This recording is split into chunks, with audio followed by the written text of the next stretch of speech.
بالله السميع العليم من الشيطان الرجيم. بسم الله الرحمن الرحيم. الحمد لله رب العالمين. الحمد لله الذي ذكره شرف للذاكرين وشكره فوز للشاكرين وطاعته نجاة للمطيعين. ثم الصلاة والسلام والتحية والإكرام على أشرف الأنبياء والمرسلين وخاتم النبيين ورحمة للعالمين جد الحسن والحسين بالقاسم محمد وعلى أهل بيته الطيبين الطاهرين المعصومين المظلومين سيما بقية الله في الأرضين الإمام الثاني عشر المهدي المنتظر ولعنة الله على أعدائهم أجمعين من الآن إلى قيام يوم الدين. أما بعد فقد قال الله تبارك وتعالى في محكم كتاب المجيد وفرقان الحميد وقوله الحق. بسم الله الرحمن الرحيم. يا أيها الذين آمنوا اتقوا الله وكونوا مع الصادقين. اللهم صل على محمد وآل محمد. عزیزان گرامی، قضا نماز کے سلسلے میں مسائل بیان ہو رہے تھے اور یہ بیان کیا گیا کہ قضا نماز بھی واجب نمازوں میں سے ہے اور جس کا ادا کرنا لازمی ہے. اور اس کے بعد جو مسائل بیان ہوتے ہیں اسی کے ضمن میں کہ قضا نماز میں ترتیب کی کیا شرط ہے. اگر کسی انسان کی نماز ظہر کی ایک دن کی اور کسی اور دن کی نماز عصر اگر قضا ہے تو کیا اس ترتیب میں ضروری ہے کہ پہلے ظہر پڑھے بعد میں عصر پڑھے؟ تو نہیں. اگر دن کا فرق ہو جائے تو اس میں ترتیب ضروری نہیں ہے. پہلے آپ عصر پڑھیں قضا، پھر بعد میں ظہر پڑھیں. اس میں ترتیب ضروری نہیں ہے. ہاں اگر ایک ہی دن کی نماز قضا ہو، نماز ظہر و عصر، ایک ہی دن کی نماز ظہر و عصر اگر قضا ہو تو اس میں قضا بجا لانے میں ضروری ہے کہ ظہر و عصر دونوں ساتھ پڑھیں اور ترتیب کے ساتھ پڑھیں. پہلے ظہر پڑھا جائے پھر بعد میں عصر پڑھا جائے. اسی طرح قضا نماز کے لیے وقت معین نہیں ہے. قضا نماز کے لیے وقت معین نہیں ہے. آپ کسی بھی وقت قضا نماز پڑھ سکتے ہیں. یعنی صبح کی نماز رات میں پڑھ سکتے ہیں، رات کی نماز صبح میں پڑھ سکتے ہیں. اس میں کوئی ترتیب کی شرط نہیں ہے کہ وقت کی معین نہیں ہے کہ آپ کبھی بھی جب چاہے پڑھ سکتے ہیں. اسی طرح قضا نمازوں کو جماعت کے ساتھ بھی پڑھا جا سکتا ہے. جیسے اگر آپ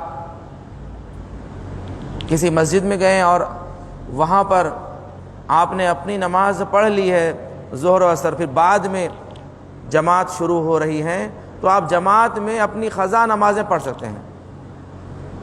اگر آپ اپنی نماز پڑھ چکے ہیں تو اب جماعت ہو رہی ہے، اگرچہ مستحب ہے کہ اگر آپ نے نماز شروع کر دی کہ انشاءاللہ اب اس کے بعد ہم جماعت کے مسائل بیان کریں گے، اس کی فضیلت کیا ہے، کیا اہمیت ہے، تو اسی میں بیان کیا تھا کہ اگر آپ فرادہ نماز شروع کر دی اور بعد میں جماعت کھڑی ہو گئی نماز کے لیے تو آپ کو چاہیے کہ آپ کی نماز کو توڑ کر جماعت میں شامل ہو جائیں.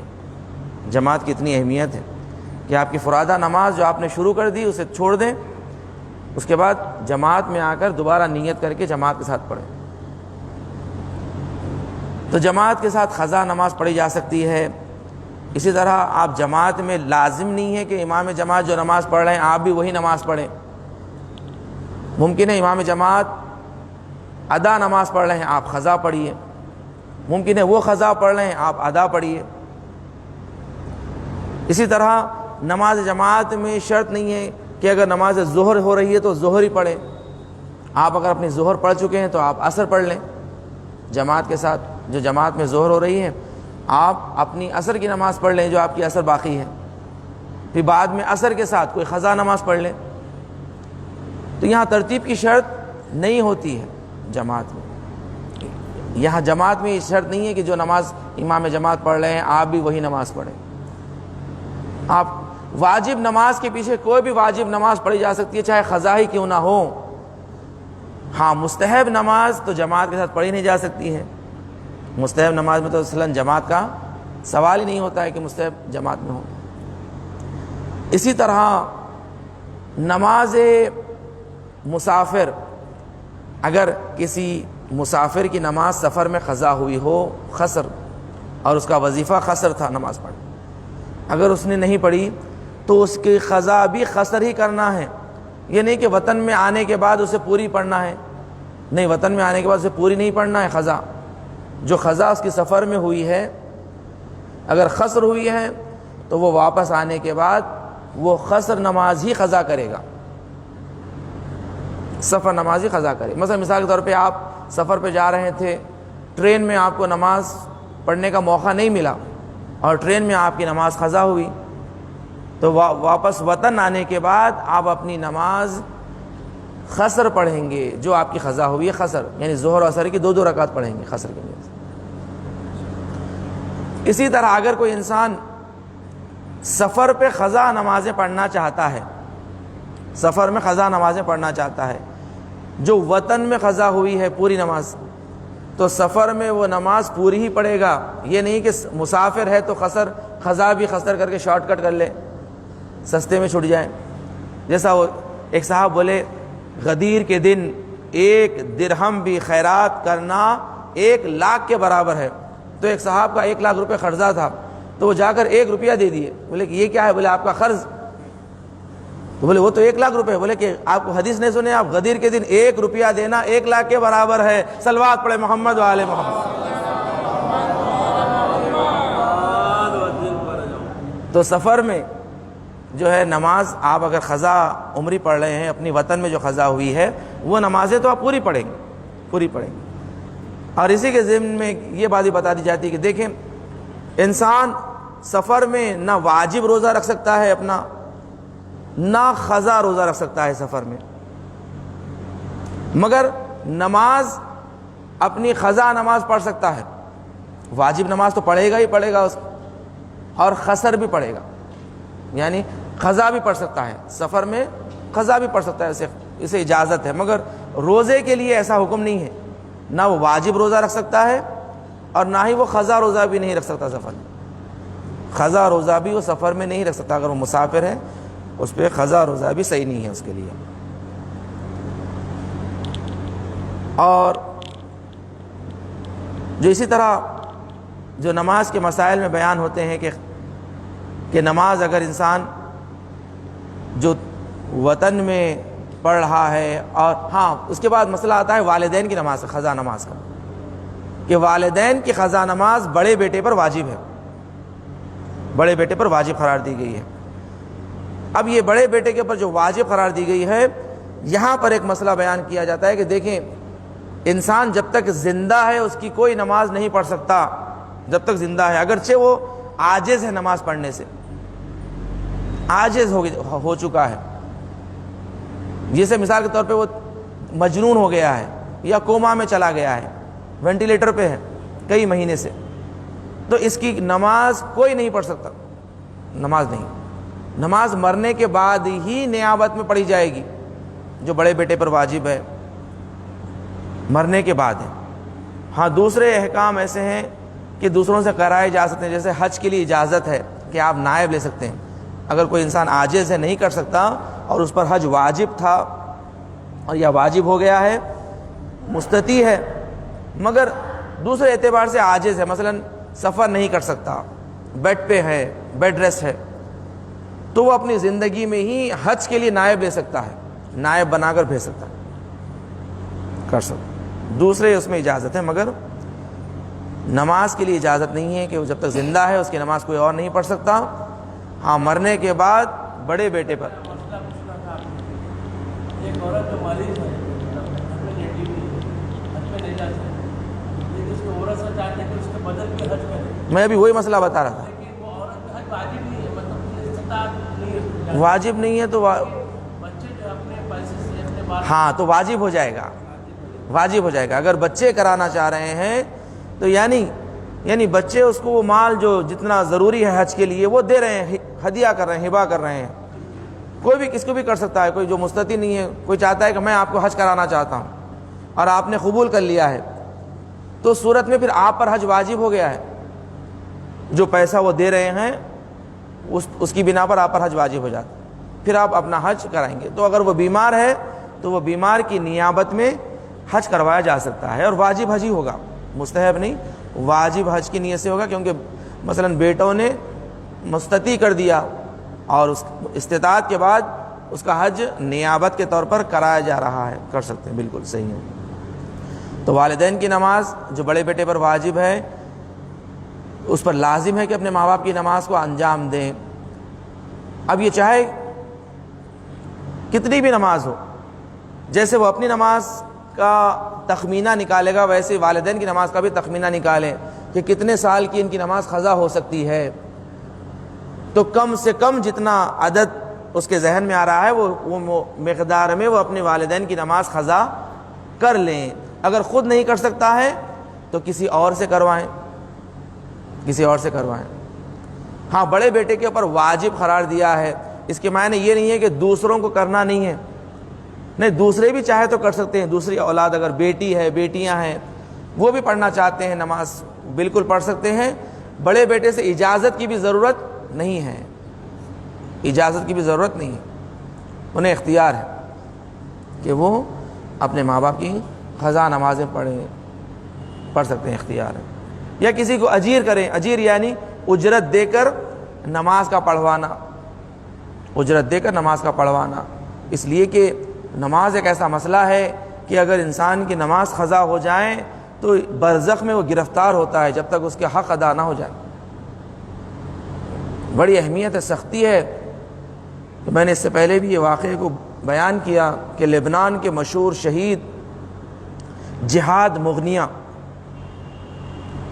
بہت مشہور واقعہ ہے یہ کہ جہاد مغنیہ جوان لڑکا تھا اور ان کے والد بھی سردار تھے فوج کے, ان کا نام بھی مغنیہ تھا, عماد مغنیہ تھا ان کے والد کا نام, عماد مغنیہ. جیسے شہید قاسم سلیمانی تھے اسی طرح لبنان کے بھی سردار تھے عماد مغنیہ, اور ان کا بیٹا تھا جہاد مغنیہ. یہ بھی نوجوان 20 سال 22 سال کا جوان تھا, پاک و پاکیزہ جوان نوجوان. یہ بھی اپنی باپ کی شہادت کے بعد یہ بھی جنگ پر گیا اور شہید ہو گیا. تو شہادت کے بعد جہاد مغنیہ کی دادی نے اسے خواب میں دیکھا, اور جب خواب میں دیکھا تو دادی کو یہ ذہن میں نہیں رہا کہ وہ شہید ہو چکا ہے. تو دادی نے جہاد سے سوال کیا کہ بہت دن بعد آئے ہو, اب کے کہاں تھے؟ تو اس نے کہا کہ دادی میں جو ہے سو ہمیں چیک پوائنٹ پہ روک لیا گیا تھا, چیک پوسٹ پر روک لیا گیا. تو دادی نے سمجھا کہ شاید سیریا کے چیک پوسٹ پر روک لیا گیا تھا. تو انہوں نے سوال کیا سیریا کے چیک پوسٹ پر؟ تو جہاد نے جواب دیا نہیں, سیریا کے نہیں, نماز کے چیک پوسٹ پر. جیسے ہی دادی نے سنا نماز کے چیک پوسٹ پر تو پھر ذہن میں آیا کہ ارے جہاد تو شہید ہو چکا ہے. پھر انہوں نے سوال کیا کہ مگر ہم نے تو سنا تھا کہ شہید کے کوئی سوال نہیں کیا جاتا, شہید سے کوئی سوال نہیں کیا جاتا. شہید جیسے ہی شہید کا خون کا خطرہ زمین پہ گرتا نہیں ہے اللہ اس کے گناہوں کو بخش دیتا ہے اور جنت میں چلا جاتا ہے, ہم نے تو یہ سنا تھا. تو جہاد نے جواب دیا ہاں یقیناً بے شک شہید سے کوئی سوال نہیں کیا جاتا, نہ کوئی خبر میں سوال و جواب ہے کسی مقام پر. کہا مگر نماز کا سوال شہید سے بھی ہوگا, کہا مگر نماز کا سوال شہید سے بھی ہوگا, اور سوال بڑا سخت ہوتا ہے. وہاں پر روکا گیا اور ان نماز کے سوالات میں نماز فجر کا سوال بہت سختی کے ساتھ کیا جاتا ہے. یعنی نماز فجر کے متعلق وہاں پر بہت ہی زیادہ اسٹرکٹ ہے, جو خواب میں جہاد اپنے دادی کو بتا رہا ہے کہ فجر کے معاملے میں بہت سخت ہے، حالانکہ ہم لوگ فجر کے معاملے میں بہت ہی ڈھیلے ہیں. دوسرے نمازیں تو پابندی سے ہو جاتی ہے، ظہر و عصر مغرب عشاء ٹائم پہ ہو جاتی ہے، فجر کے معاملے میں اکثر ڈھیلے ہیں. کہا کہ فجر کے معاملے میں ہی زیادہ سخت کیا جاتا ہے خبر میں. عزیزان گرامی، یہ واقعے کو اخباروں میں چھپایا گیا تھا، میگزینز میں چھپا کہ دادی نے اس خواب کو بیان کیا کہ میں نے ایسا خواب دیکھا. عزیزان گرامی، اس قدر اہمیت ہے کہ دیکھو نمازوں کو اہمیت دیا کرو. نمازوں، ایک عالم دین تہران میں ایک بڑی مسجد میں نماز پڑھایا کرتے تھے. انہوں نے کافی سال ہمیشہ ایک تاجر کو دیکھا جو بہت مشہور اور معروف تاجر ہے. وہ ہمیشہ مسجد میں اول وقت موجود رہتا ہے، ہمیشہ پابندی کے ساتھ. تو وہ عالم دین نے ایک مرتبہ اس تاجر سے، اس بزنس مین سے سوال کر لیا کہ بھائی میں آپ کو کئی سال سے دیکھ رہا ہوں کہ ہمیشہ پابند ہے، حالانکہ جو بزنس کرتے ہیں، تجارت کرتے ہیں، کاروبار کرتے ہیں، ہمیشہ مصروف رہتے ہیں، بہت زیادہ میٹنگز رہتے ہیں، کاروبار رہتا ہے. کبھی کبھی موقع مل گیا آ گئے تو بڑی بات، مگر آپ اتنے بڑے تاجر ہونے کے بعد ہمیشہ وقت پہ رہتے ہیں نماز کے لیے. اس کی وجہ کیا ہے؟ تو اس تاجر نے کہا کہ اس کی وجہ یہ ہے کہ میری جوانی کا عالم تھا. میں جب جوان تھا تو آیت اللہ نخودکی اصفہانی مشہد مقدس میں بہت بڑی شخصیت تھی، عارف تھے. جیسا آیت اللہ بہجت، ویسے اس طرح نخودکی اصفہانی بہت بڑے عارف تھے.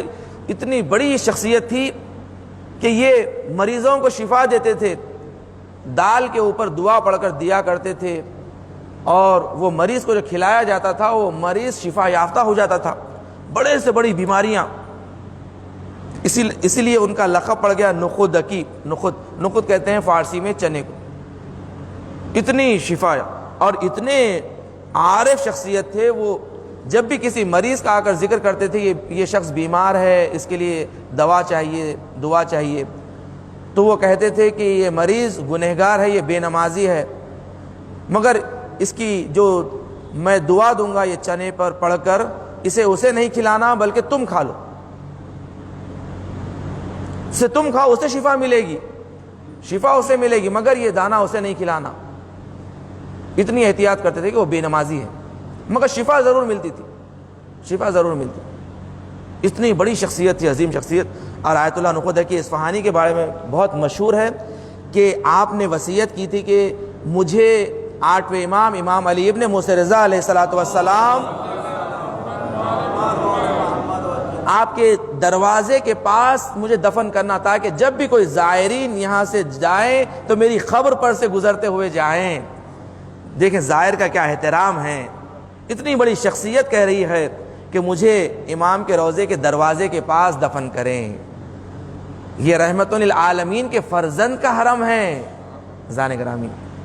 اور وہاں پر مشہور ہے کہ جو لڑکیوں کی شادیاں نہیں ہوتی ہیں، اگر ان کی قبر پر جا کر سورہ فاتحہ پڑھے اور سورہ یاسین پڑھے، اس بچی کے رشتے فوری ہو جاتے ہیں.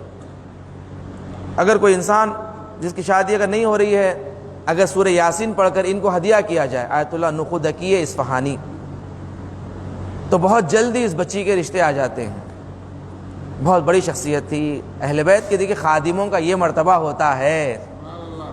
اہل بیت تو کہاں ہیں؟ اہل بیت تو معجزے کرتے ہیں، کرامات، کائنات جس کے اختیار میں ہوں، یہ تو ان کے غلاموں میں دیکھیں.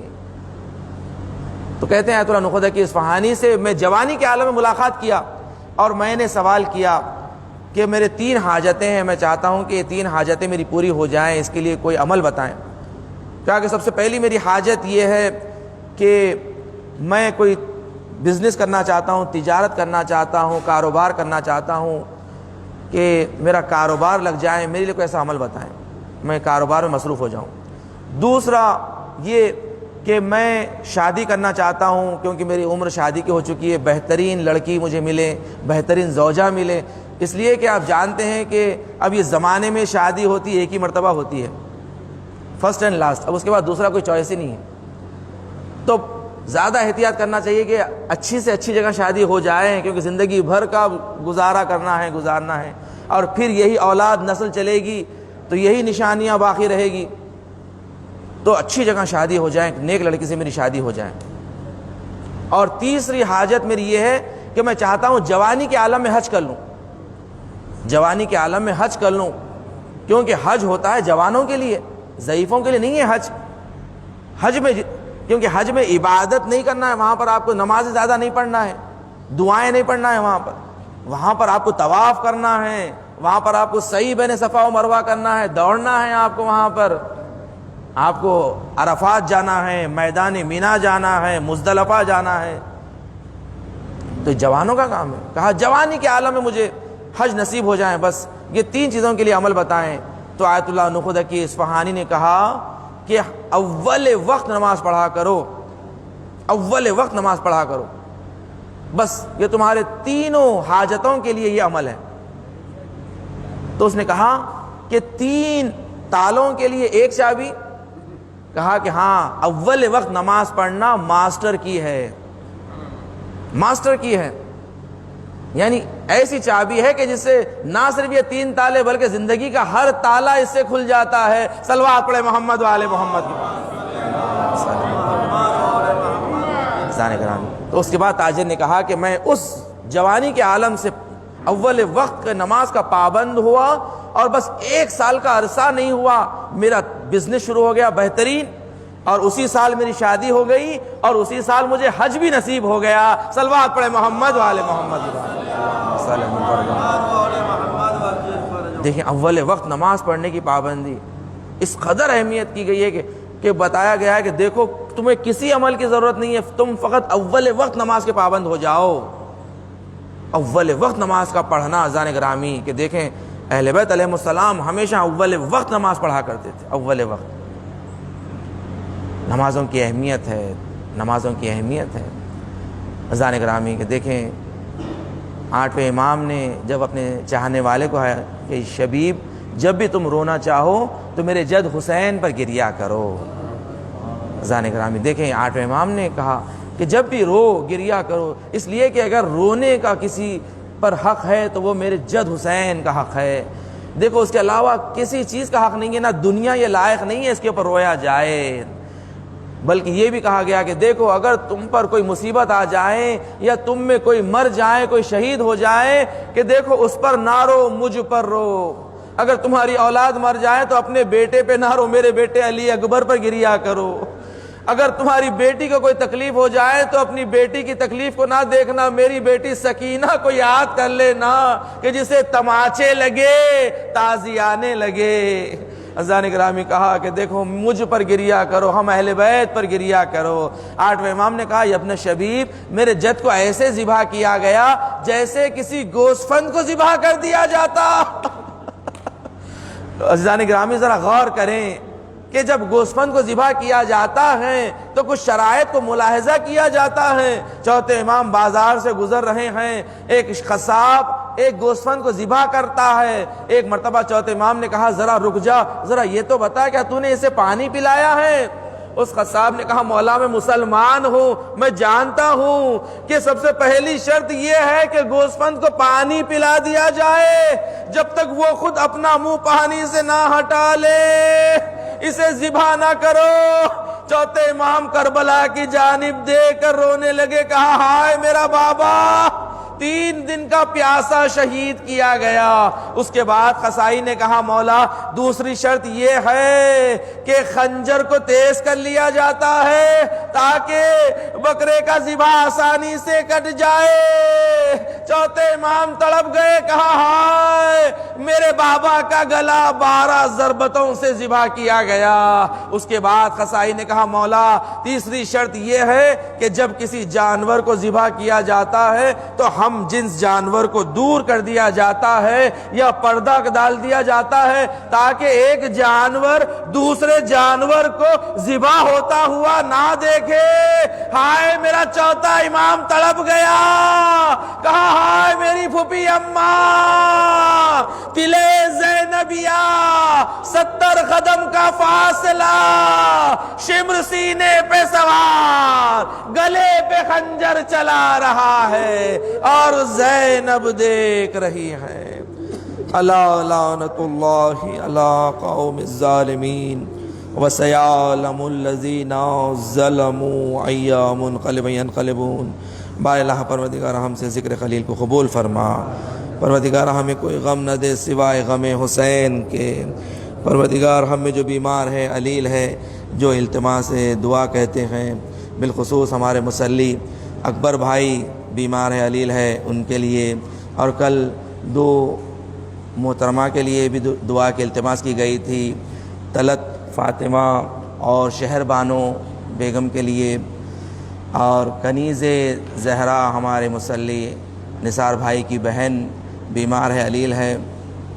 پروردگارہ بحق بیمار کربلا ان سب کو صحت کاملہ و عاجلہ عنایت فرما۔